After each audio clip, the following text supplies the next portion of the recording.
Hello guys, welcome to PVSA. So today we are starting with a new concept that is residential status. Okay तो ये chapter start करने से पहले हमें ये पता रहना चाहिए कि हमें ये चैप्टर पढ़ना क्यों है. Okay, why residential status. तो why residential status to find out the taxability of the income of a person. मतलब क्या, तो हम इसके लिए एक एग्जाम्पल से समझते हैं. सपोज फॉर एग्जाम्पल ये हमारे मिस्टर एक्स है. ओके, ये मिस्टर एक्स की दो कंपनी है, एक मुंबई में है और एक कनाडा में. तो फिलहाल ये मिस्टर एक्स अभी कहाँ रह रहे हैं? इंडिया में रह रहे हैं. तो अभी इनकी इनकम आ रही होगी मुंबई से भी, इनकी इनकम आ रही होगी कनाडा से भी. तो हम इनकी कौन सी इनकम को टैक्सेबल करेंगे? ठीक है, ये जानने के लिए हमें इनका रेसिडेंशियल स्टेटस जानना बहुत ज़रूरी है.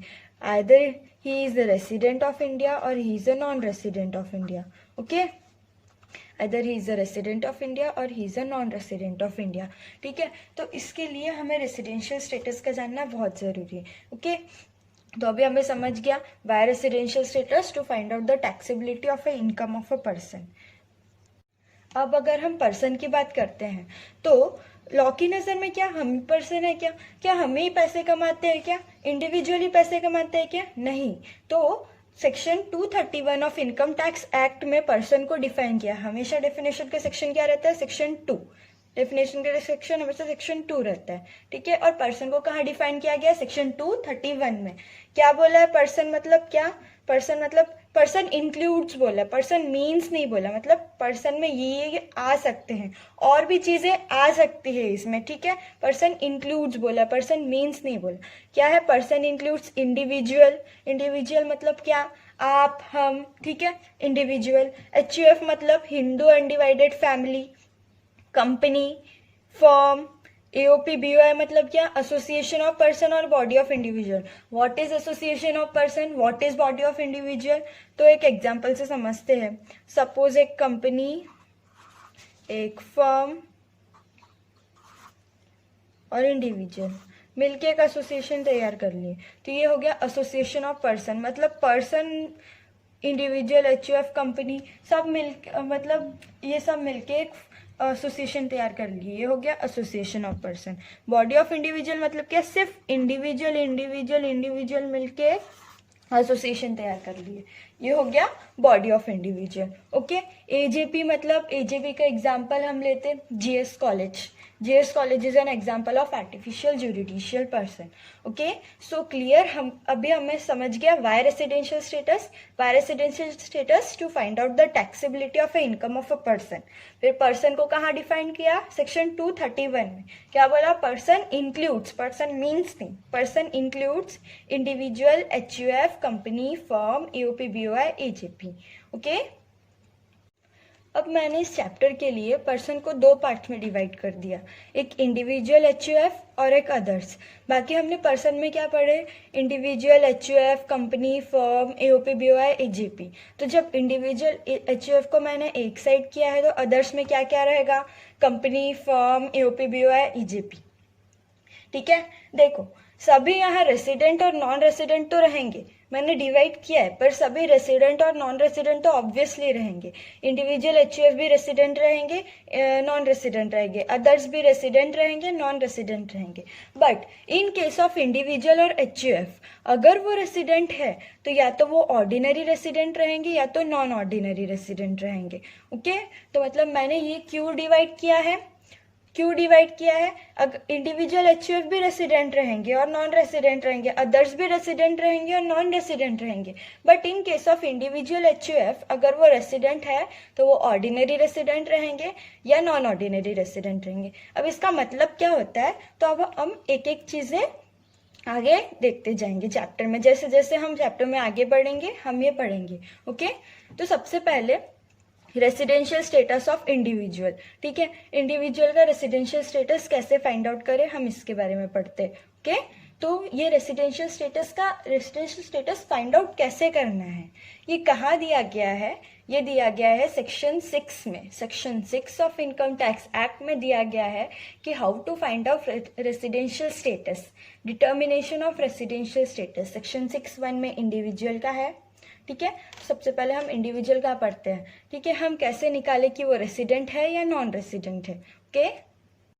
So basically, either a person can be a resident of India or can be a non-resident of India, ठीक है। हमने पढ़ा था कि इंडिविजुअल और एचयूएफ के केस में क्या होता है, रेसिडेंट रहेंगे और नॉन रेसिडेंट रहेंगे, या तो नॉन रेसिडेंट रहेंगे, बट अगर वो रेसिडेंट है तो ऑर्डिनरी रेसिडेंट रहेंगे या नॉन ऑर्डिनरी रेसिडेंट रहेंगे, ठीक है। अब हम इंडिविजुअल का पढ़ रहे हैं। इंडिविजुअल के केस में how to find out residential status of individual, तो उसके लिए 2 बेसिक कंडीशन दी गई है, ओके। 2 बेसिक कंडीशन में अगर से वो एक भी बेसिक कंडीशन फुलफिल कर दे तो वो रेसिडेंट ऑफ इंडिया कहलाता है, ठीक है।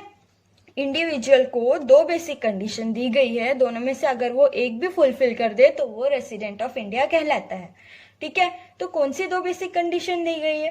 पहली क्या है, stayed in India for 182 days or more during relevant previous year. मतलब क्या? मतलब ये है कि उसने इंडिया में, वो इंडिविजुअल ने इंडिया में 182 डेज या उससे ज्यादा इंडिया में स्टे करना चाहिए। स्टे का मतलब क्या? स्टे मतलब फॉर एग्जाम्पल, अगर हम एग्जाम्पल लेंगे मिस्टर एक्स इंडिया में 181 डेज रहे हैं, ठीक है। वो 181 डेज रहे और उनकी 182वें दिन फ्लाइट है, ठीक है। 182वें दिन उनकी फ्लाइट है, तो वो जिस दिन जा रहे हैं हम उस दिन को भी गिनेंगे, ठीक है। ऐसा नहीं कि वो 181 दिन रहे और 182वें दिन फ्लाइट है तो वो दिन को नहीं गिनेंगे, हम उस दिन को भी गिनेंगे। तो स्टे मतलब अगर वो थोड़े भी टाइम इंडिया में रहे हैं उस दिन, तो वो दिन को भी गिनेंगे जिस दिन वो इंडिया में रहे हैं, ठीक है। अब स्टे का मतलब समझ गया, state in India for 182 days, 182 days से ज्यादा, 182 डेज या 182 डेज से ज्यादा वो इंडिया में रहना चाहिए, ठीक है। During relevant previous year. What do you mean by relevant previous year? What is relevant previous year? तो क्या होता है, हम जिस साल टैक्स देते हैं, फॉर एग्जाम्पल अभी हम 2021 में टैक्स देंगे, तो ये हो गया हमारे लिए असेसमेंट ईयर, और असेसमेंट ईयर के जस्ट पहले वाला साल, ठीक है, उसका पिछला साल, ये क्या हो गया, प्रीवियस ईयर, ठीक है। मतलब 2020-21 के लिए प्रीवियस ईयर क्या हो गया, 2019-20। 2020-21 के लिए रेलेवेंट प्रीवियस ईयर क्या हो गया, 2019-20। अगर हम 2019-20 में टैक्स दिए रहते, ठीक है, तो 2019-20 क्या रहता, असेसमेंट ईयर रहता, और असेसमेंट ईयर अगर 2019-20 रहता तो 2018-19 उसका प्रीवियस ईयर रहता। मतलब हमको रेसिडेंशियल स्टेटस निकालने के लिए इंडिविजुअल का पिछले साल का डेटा देखना पड़ेगा, क्या वो पिछले साल 182 डेज रहा है या 182 डेज से ज्यादा रहा है, वो देखना पड़ेगा, ठीक है। अगर ये कंडीशन उसके सेटिस्फाई नहीं हो रही तो हम सेकंड कंडीशन देखेंगे। सेकंड कंडीशन क्या बोला है, stayed in India for 60 days or more during relevant previous year and 365 days or more during 4 year preceding the relevant previous year. मतलब क्या बोला उसमें, स्टे करना चाहिए उसने इंडिया में कितने दिन, 60 दिन या 60 दिन से ज्यादा ड्यूरिंग रेलेवेंट प्रीवियस ईयर। 2020-21 के लिए रेलेवेंट प्रीवियस ईयर क्या है, 2019-20। कम से कम 60 दिन या 60 दिन से ज्यादा उसने कहाँ रहना चाहिए, उसने इंडिया में रहना चाहिए, स्टे करना चाहिए, ठीक है। और क्या बोला, अगर वो 60 दिन वाली कंडीशन सेटिस्फाई कर लेता है, 60 दिन या 60 दिन से ज्यादा अगर वो इंडिया में रह जाता है तो वो रेसिडेंट नहीं कहलाएगा। फिर उसके लिए हमको और एक चीज देखनी पड़ेगी कि उसने प्रीवियस ईयर के पिछले 4 साल में, ठीक है, प्रीवियस ईयर के पिछले 4 साल में उसने 365 दिन रहना चाहिए इंडिया में, ठीक है, 365 दिन या 365 दिन से ज्यादा, ठीक है। क्या बोला, ड्यूरिंग रेलेवेंट प्रीवियस ईयर में 60 डेज से ज्यादा and 365 days or more during 4 year preceding the relevant previous year. Relevant previous year के प्रीसीडिंग 4 ईयर उसने 365 दिन से ज्यादा इंडिया में रहना चाहिए, ठीक है।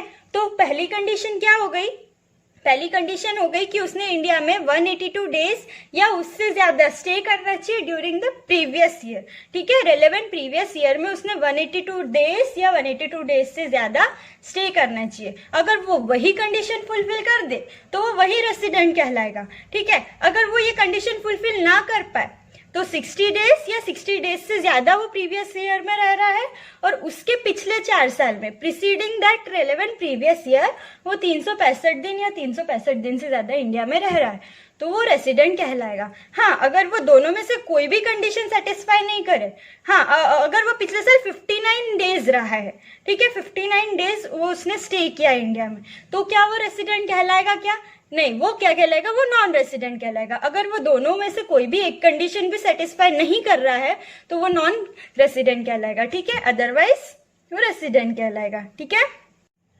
अब कुछ स्पेशल केसेस है जिसमें सिर्फ फर्स्ट कंडीशन लगती है। ठीक है, सेकंड कंडीशन अप्लाई नहीं होती। कुछ ऐसे केसेस है, तो 3 केस है हमको पढ़ने के लिए। ठीक है, जिसमें सिर्फ फर्स्ट कंडीशन लगती है। तो पहला एक्सेप्शन क्या है? Individual Indian citizen living India for employment. मतलब क्या? तो इसको हम एग्जाम्पल से समझते हैं। ठीक है, फॉर एग्जाम्पल ये है हमारे मिस्टर एक्स। ये मिस्टर एक्स ने अभी 2020 में सीए फाइनल क्लियर किया। ठीक है, और ये सीए बन गए और इनको ऑफर आया यूएस से और अब ये यूएस जा रहे हैं। ठीक है, तो अब इनके केस में हम 60 डेज वाली कंडीशन लगाएंगे क्या? नहीं, इनके केस में हम कौन सी कंडीशन लगाएंगे? इनको क्योंकि हमने स्पेशल केस में डाला है, क्या बोला है? Living India for employment. क्या ये एम्प्लॉयमेंट के लिए इंडिया छोड़ रहे हैं? तो हाँ, सिर्फ यही कारण है कि वो इंडिया छोड़ने का कि वो एम्प्लॉयमेंट के लिए छोड़ रहे हैं। ठीक है, इंडिया से यूएस जा रहे हैं फॉर व्हाट? For employment. तो इनके केस में सिर्फ कौन सी कंडीशन लगेगी? 182 डेज वाली। ठीक है, अब सेकेंड केस देखते हैं। क्या बोला? Individual being a crew member of Indian ship living India. वो इंडियन शिप का क्रू मेंबर है, ठीक है, और इंडिया छोड़ के जा रहा है, तो ऑब्वियसली शिप के मेंबर्स इंडिया से बाहर ही जाते हैं। तो crew member of Indian ship अगर वो छोड़ के जा रहा है, इंडिविजुअल है, ठीक है, इंडिया छोड़ के जा रहा है, ठीक है, बट उसकी ड्यूटी के वजह से, क्योंकि वो क्रू मेंबर है इंडियन शिप का, ठीक है, तो वो क्या कहलाएगा? उसके लिए भी कौन सी कंडीशन लगेगी? सिर्फ 182 डेज वाली। इसका भी एग्जांपल ले लेते हैं। यही मिस्टर एक्स क्रू मेंबर है इंडियन शिप के, ठीक है, इंडियन शिप के क्रू मेंबर है, ठीक है, और इनको अब शिप में जाना पड़ा, इंडिया से बाहर जाना पड़ा, तो ये केस में भी हम कौन सी कंडीशन लगाएंगे? 182 डेज वाली कंडीशन लगाएंगे। तो अभी हमने 2 केस देख लिए। एक तो individual Indian citizen living India for employment, employment के लिए वो बाहर जा रहे हैं। दूसरी कंडीशन क्या है? इंडिविजुअल है पर वो क्या है? क्रू मेंबर है ऑफ इंडियन शिप का, ठीक है, लिविंग इंडिया, तो उनके केस में भी हम 182 डेज वाली कंडीशन लगाएंगे। अब तीसरा केस क्या है? Individual Indian citizen or a person of Indian origin visiting India. ठीक है, वो इंडियन सिटीजन है या इंडिया में पैदा हुए हैं पर वो यूएस में रहते हैं। ठीक है, अब ये मिस्टर एक्स कहाँ रहते हैं? यूएस में रहते हैं और कभी कभी विजिट करने के लिए इंडिया आते हैं।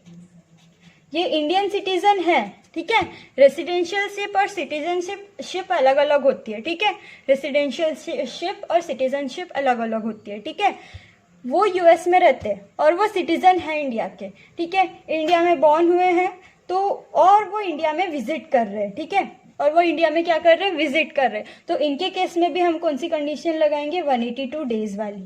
ठीक है, तो हमने 3 एक्सेप्शंस देख लिए। ठीक है, पहला एक्सेप्शन क्या है?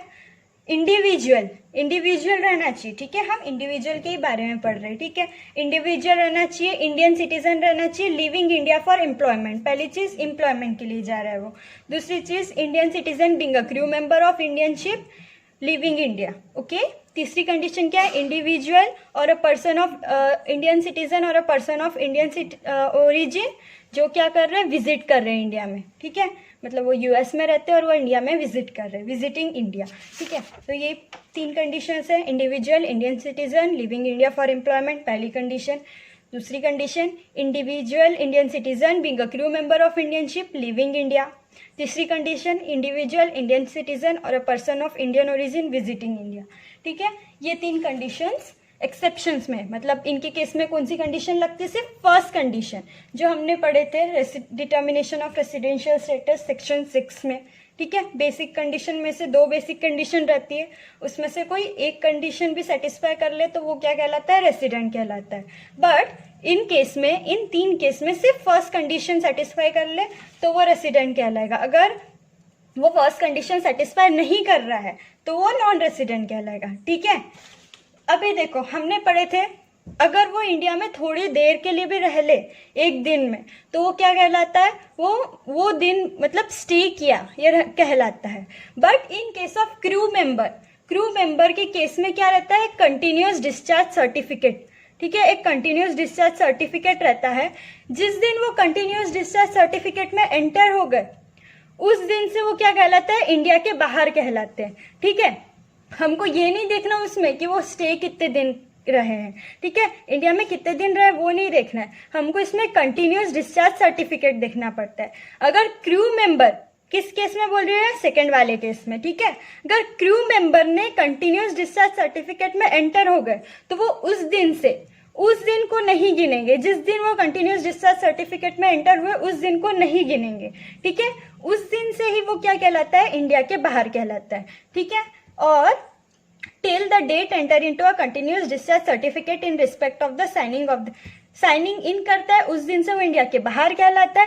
साइन ऑफ भी कर रहा है, जिस दिन वो साइन ऑफ भी कर रहा है मतलब वो इंडिया में आके साइन ऑफ कर रहा है कि अभी मेरे को इंडिया में, मतलब मैं अभी यहाँ रहूंगा, ठीक है, तो वो दिन भी हम बाहर करते, वो दिन भी हम उसको मानते कि वो इंडिया के बाहर है, ठीक है। मतलब उसके जाने का दिन और उसके आने का दिन दोनों हम नहीं काउंट करेंगे, ठीक है। सिर्फ क्रू मेंबर के केस में, बाकी सब केस में वो भी काउंट करेंगे, ठीक है। बट सिर्फ क्रू मेंबर के केस में उनके जाने का दिन और उनके आने का दिन काउंट नहीं करेंगे, उसको पूरा हम हटा ही देंगे, उनको हम इंडिया के बाहर ही मानेंगे, ठीक है। तो अब एक्सेप्शन समझ गए। अब हमको इंडिविजुअल का रेसिडेंशियल स्टेटस समझ गया, क्या वो रेसिडेंट है या वो नॉन रेसिडेंट है, हम निकाल सकते हैं। अब एक्सेप्शंस भी देख लिए हमने, ठीक है। अब हमने इंडिविजुअल के केस में पढ़े थे, अगर वो इंडिविजुअल है तो या रेसिडेंट रहेंगे या तो नॉन रेसिडेंट रहेंगे। बट अगर वो रेसिडेंट है तो ऑर्डिनरी रेसिडेंट और नॉन ऑर्डिनरी रेसिडेंट वाला भी कुछ पढ़े थे, है ना। तो अब हम उसकी बात करते हैं आगे, क्या होता है ऑर्डिनरी रेसिडेंट, कैसे इंडिविजुअल अगर रेसिडेंट है तो कैसे ऑर्डिनरी रेसिडेंट कहलाएगा या नॉन ऑर्डिनरी रेसिडेंट कहलाएगा, ठीक है। अगर वो नॉन रेसिडेंट है तो ये बात आती ही नहीं, बट अब वो रेसिडेंट है तो क्या होगा, ठीक है। अब हम आगे देखते हैं ऑर्डिनरी रेसिडेंट और नॉन ऑर्डिनरी रेसिडेंट, ठीक है। इंडिविजुअल अगर रेसिडेंट है तो ही वो ऑर्डिनरी रेसिडेंट और नॉन ऑर्डिनरी रेसिडेंट वाली कंडीशन आएगी।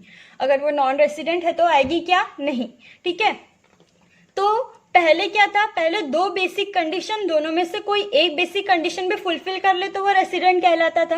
बट ऑर्डिनरी और नॉन ऑर्डिनरी रेसिडेंट के केस में 2 एडिशनल कंडीशंस दी गई। मैंने क्या बोली, 2 एडिशनल कंडीशंस, बेसिक कंडीशन बोली क्या, नहीं, एडिशनल कंडीशन बोली। 2 एडिशनल कंडीशन, अगर वो उसको दोनों फुलफिल करना पड़ता है, ऐसा नहीं कि वो एक भी फुलफिल कर दे तो वो ऑर्डिनरी रेसिडेंट कहलाएगा, ऐसा नहीं है। उसको दोनों, मैंने क्या लिखी हूँ बीच में यहाँ, एंड, और लिखी हूँ क्या, नहीं, मतलब उसने दोनों एडिशनल कंडीशन फुलफिल करना पड़ेगा। तो पहली एडिशनल कंडीशन क्या बोल रही है, he has been resident in India for 2 years out of 10 previous year preceding the relevant previous year। तो पहली एडिशनल कंडीशन क्या बोल रही है, he has been resident in India for 2 years out of 10 previous year preceding the relevant previous year। मतलब क्या बोल रही है, he has been resident in India, क्या रहना चाहिए उसने, रेसिडेंट रहना चाहिए। रेसिडेंट रहना चाहिए मतलब वो 2 में से, 2 बेसिक कंडीशन में से कोई एक भी सेटिस्फाई कर लेना चाहिए। कब, for 2 years out of 10 previous year, 10 साल में से, पिछले 10 साल में से उसने 2 साल तब भी क्या रहना चाहिए, रेसिडेंट रहना चाहिए, preceding the relevant previous year, ठीक है। हमने देखे थे 2020-21 के लिए प्रीवियस ईयर क्या है, 2019-20, तो 2019-20 के पहले के 10 साल, ठीक है।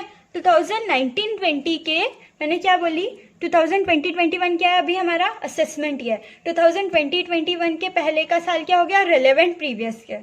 ठीक है, मतलब रिलेवेंट प्रीवियस ईयर के पहले के 10 साल में से उसने 2 साल रेसिडेंट, 2 साल या 2 साल से ज्यादा रेसिडेंट कहलाना चाहिए। ठीक है, 2 साल से या 2 साल से ज्यादा रेसिडेंट है तो वो क्या होगा, वो ऑर्डिनरी रेसिडेंट नहीं होगा। अगर वो ये कंडीशन सेटिस्फाई कर लेगा तो उसको अब दूसरी कंडीशन भी सेटिस्फाई करनी पड़ेगी। पहली कंडीशन क्या पढ़े हमने, पहली एडिशनल कंडीशन क्या पढ़े, प्रीवियस ईयर के पिछले 10 साल, रेलेवेंट प्रीवियस ईयर के पिछले 10 साल उसने 10 साल में से कम 2 साल तब भी रेसिडेंट रहना चाहिए। ठीक है, अब पहली कंडीशन अगर उसने सेटिस्फाई कर लिया तो दूसरी कंडीशन क्या है, he has been stayed in India for 730 days or more at any time during 7 previous year preceding the relevant previous year। क्या बोला दूसरी कंडीशन, उसने इंडिया में 730 दिन या 730 दिन से ज्यादा रहना चाहिए। कब, पिछले 7 साल में। कितने साल में, 7 साल में। ठीक है, पिछले 7 साल में उसने 730 दिन या 730 दिन से रहना चाहिए। लेकिन वो पिछला 7 साल कैसे आएगा, 2019-20 के previous year, relevant previous year के पहले के साल, preceding the relevant previous year बोला है।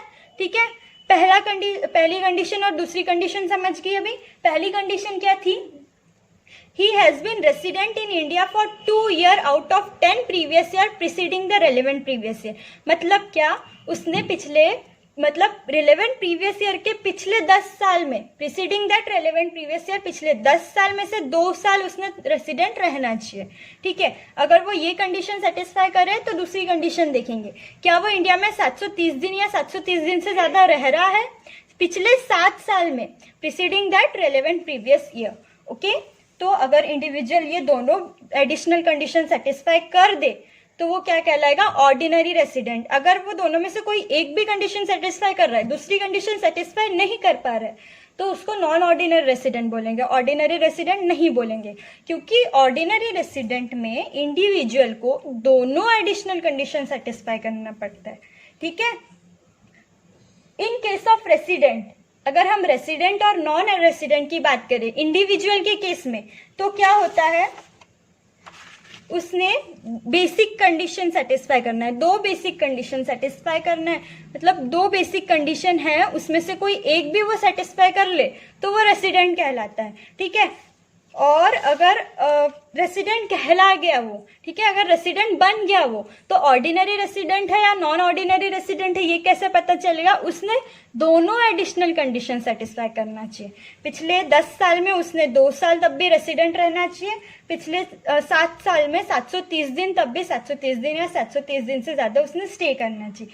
पर पिछले 10 साल और पिछले 7 साल कब से है, प्रीवियस ईयर के पिछले। ठीक है, प्रीवियस ईयर के पहले के साल। ठीक है, अब हमको समझ गया इंडिविजुअल का रेसिडेंशियल स्टेटस कैसे निकालना। ठीक है, इंडिविजुअल रेसिडेंट है, नॉन रेसिडेंट है, कैसे निकालना। ठीक है, अब हम इसके कुछ एग्जाम्पल सॉल्व करेंगे ताकि हमको कंसेप्ट में क्लैरिटी आएगी। ठीक है, तो चलिए स्टार्ट करते हैं एग्जाम्पल्स के साथ। क्या बोल रहा है question number 1, mister A, an Indian citizen, leaves India for first time on 10th September 2019 for the purpose of employment outside India. Determine his residential status for the assessment year 2020-21। अच्छा, तो पहला question क्या बोल रहा है हमको, mister A क्या है, इंडियन सिटीजन है। ठीक है, और वो इंडिया छोड़ रहे हैं। क्यों इंडिया छोड़ रहे हैं वो, क्यों इंडिया से बाहर जा रहे हैं, फॉर एम्प्लॉयमेंट। हमने एक्सेप्शंस में पढ़े थे।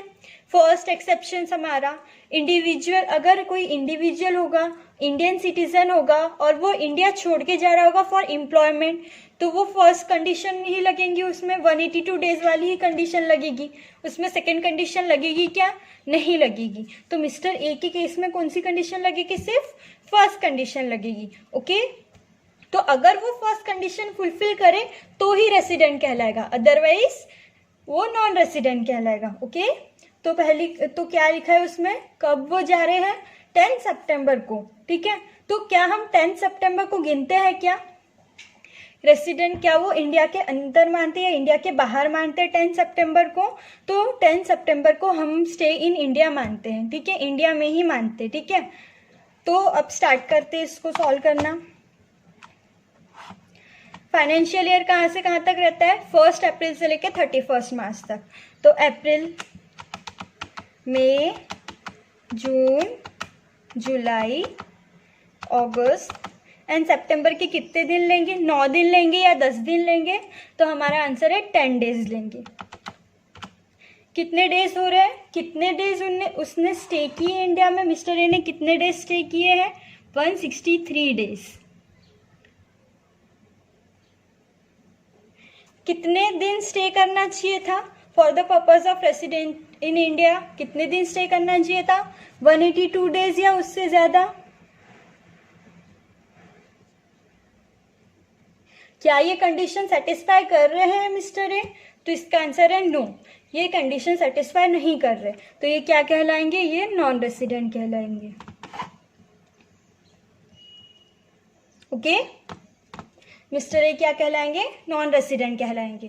ठीक है, अगर वो रेसिडेंट कहलाते तो हम ऑर्डिनरी और नॉन ऑर्डिनरी रेसिडेंट देखते, बट अब वो नॉन रेसिडेंट कहला गए। ठीक है, क्या बन गए? वो नॉन रेसिडेंट बन गए, तो हमको उसके आगे कुछ देखने की जरूरत ही नहीं है। तो फर्स्ट क्वेश्चन समझा? ठीक है, अब हम आगे बढ़ते हैं सेकेंड क्वेश्चन के साथ। क्या है second question? Mister C citizen of USA has been stay in India since 2001। Mister C क्या है? मिस्टर सी यूएसए के सिटीजन है। ठीक है, इंडिया के सिटीजन नहीं, यूएसए के सिटीजन है और वो इंडिया में रह रहे हैं 2001 से। ठीक है, ही लिव्स इंडिया ऑन 16/7/2019। उन्होंने इंडिया कब छोड़ा? 16 जुलाई 2019 को on a visit to USA. कहा किस वजह से छोड़ा उन्होंने? क्योंकि उनको यूएसए में विजिट करना था। Okay, and return on 4/1/2020। Okay, कब रिटर्न आए वो? 4 जुलाई को रिटर्न आए 2020 में। ठीक है, determine residential status for assessment year 2020-21। तो हमको क्या निकालना है? असेसमेंट ईयर रेसिडेंशियल स्टेटस निकालना है असेसमेंट ईयर 2021 के लिए। ओके, तो स्टार्ट करते हैं इसके आंसर के साथ। जुलाई में 16 जुलाई को गए वो। ठीक है, मतलब अप्रैल पूरा रहे हैं, अप्रैल मई भी रहे हैं, जून में भी रहे हैं, जुलाई में कितने दिन रहे हैं? 16 डेज रहे हैं। ओके, मतलब 107 डेज रहे हैं। फिर उसके बाद कब आए वापस? 4 जैन को वापस आके। ठीक है, 31 - 3 डेज मतलब 28 डेज वो फिर रहे हैं जैन में। फेब 29 डेज एंड मार्च में 31 डेज, मतलब 88 डेज प्लस 107 डेज, 195 डेज वो इंडिया में है। ठीक है, प्रीवियस ईयर में वो कितने दिन रहे हैं? 195 डेज इंडिया में रहे हैं। तो क्या वो रेसिडेंट कहलाएंगे? 182 डेज वाली कंडीशन, फर्स्ट कंडीशन ही सेटिस्फाई हो गई इस केस में। फर्स्ट कंडीशन सेटिस्फाई हो गई तो वो क्या कहलाएंगे? वो रेसिडेंट कहलाएंगे। अब वो रेसिडेंट तो हो गए, अब ऑर्डिनरी रेसिडेंट है या नॉन ऑर्डिनरी रेसिडेंट है, ये कैसे फाइंड आउट करेंगे? तो क्या वो प्रीवियस ईयर के पहले के 10 साल में से 2 साल रेसिडेंट थे क्या? तो ऑब्वियसली वो 2 साल रेसिडेंट होंगे ही। ठीक है, कैसे होंगे? क्योंकि वो 2001 से रह रहे हैं। ठीक है, 2001, 2002 में भी उन्होंने 365 डेज इंडिया में रहे होंगे, मतलब 182 डेज से ज़्यादा। 2003 में भी उन्होंने 365 डेज से ज़्यादा रहे होंगे, मतलब 182 डेज से ज़्यादा। तो क्या पहले के 10 साल में से क्या वो 2 साल रेसिडेंट है? तो इसका आंसर है यस। ठीक है, या तो वो ऑर्डिनरी रेसिडेंट होंगे या तो वो नॉन ऑर्डिनरी रेसिडेंट होंगे। ठीक है, तो फर्स्ट कंडीशन सेटिस्फाई कर लिए, 10 साल में से 2 साल रेसिडेंट है वो।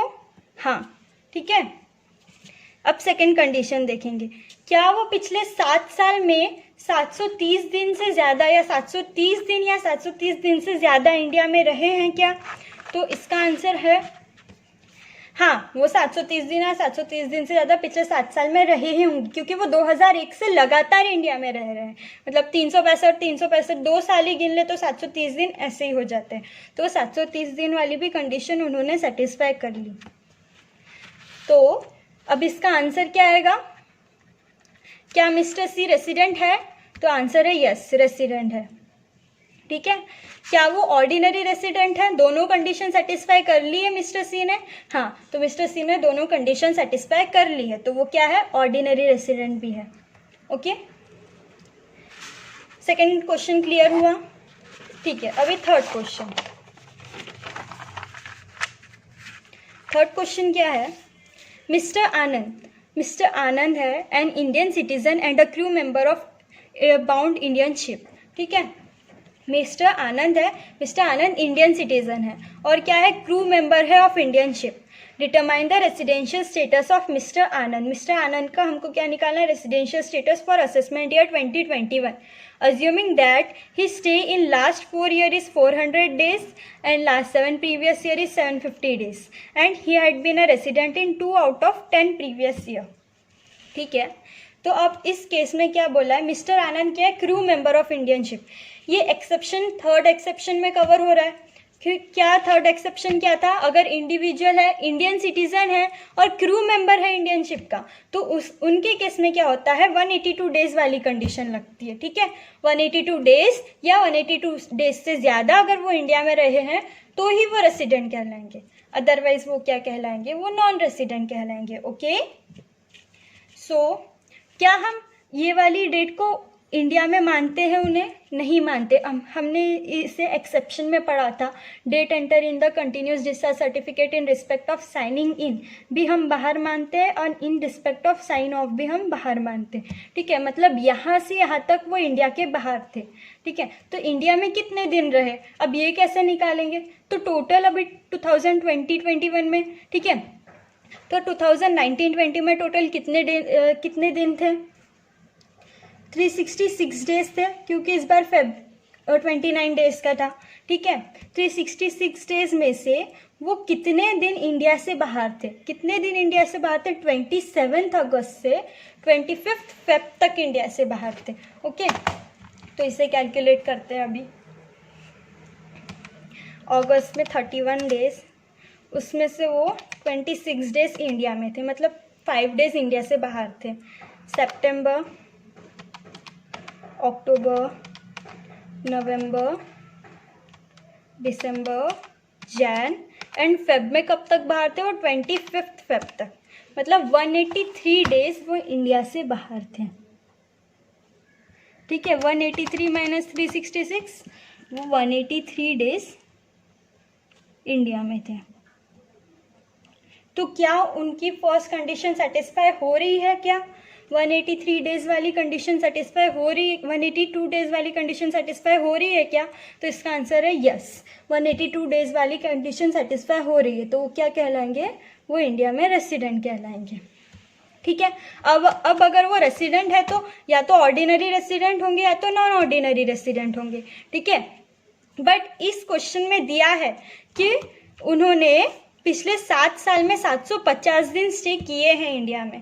ठीक है, मतलब 730 दिन से ज़्यादा है, और पिछले 10 साल में 2 साल क्या है? वो रेसिडेंट थे। तो क्या वो ऑर्डिनरी रेसिडेंट की दोनों कंडीशन सेटिस्फाई कर रहे हैं? तो इसका आंसर है यस, वो ऑर्डिनरी रेसिडेंट की दोनों कंडीशन सेटिस्फाई कर रहे हैं। ठीक है, तो वो रेसिडेंट एंड ऑर्डिनरी रेसिडेंट कहलाएंगे। ठीक है, समझे तीनों क्वेश्चन? तो इसी के साथ हमारा ये कंसेप्ट खत्म होता है। Residential status of an individual पूरा खत्म होता है। किसी को कोई डाउट्स है तो कमेंट बॉक्स में प्लीज़ कमेंट कीजिए। Thank you so much, bye bye.